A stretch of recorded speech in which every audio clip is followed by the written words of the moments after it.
राज और समीर बचपन के गहरे दोस्त थे। वे हर जगह साथ जाते, स्कूल में एक ही बेंच पर बैठते और गर्मी की छुट्टियां हमेशा साथ बिताते। लेकिन एक दिन समीर अचानक गायब हो गया। राज को याद था, उस दिन वे दोनों पुराने किले के पास खेल रहे थे।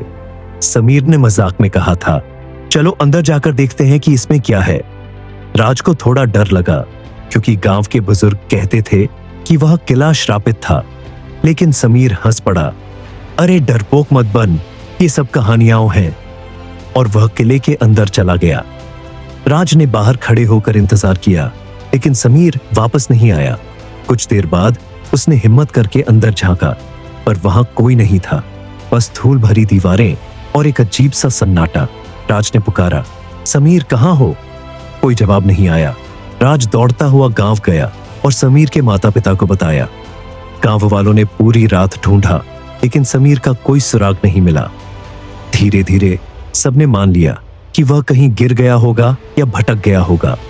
पर राज को यकीन था कि समीर कहीं गया नहीं, वह उसी किले में था।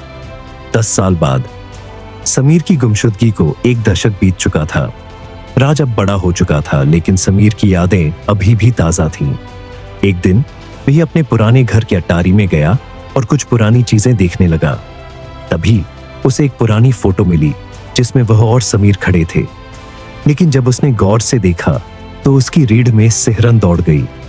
समीर की आंखें काली थीं, इतनी गहरी काली कि उनमें कुछ भी नहीं दिख रहा था, ना आंखों की पुतलियां, ना सफेदी। राज ने ये फोटो पहले भी देखी थी, लेकिन तब समीर बिल्कुल सामान्य दिख रहा था। ये बदलाव कब हुआ?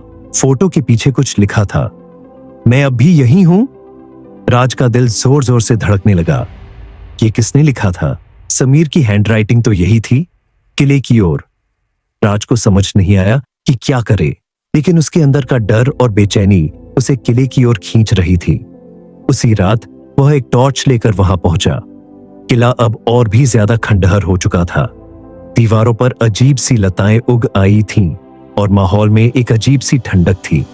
जैसे ही उसने किले के अंदर कदम रखा, हवा का एक झोंका आया और दरवाजा अपने आप बंद हो गया।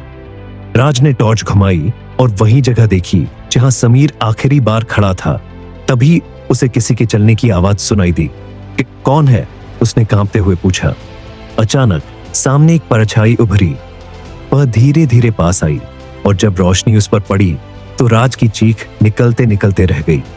वह समीर था, लेकिन उसका चेहरा वैसा नहीं था जैसा राज ने याद रखा था।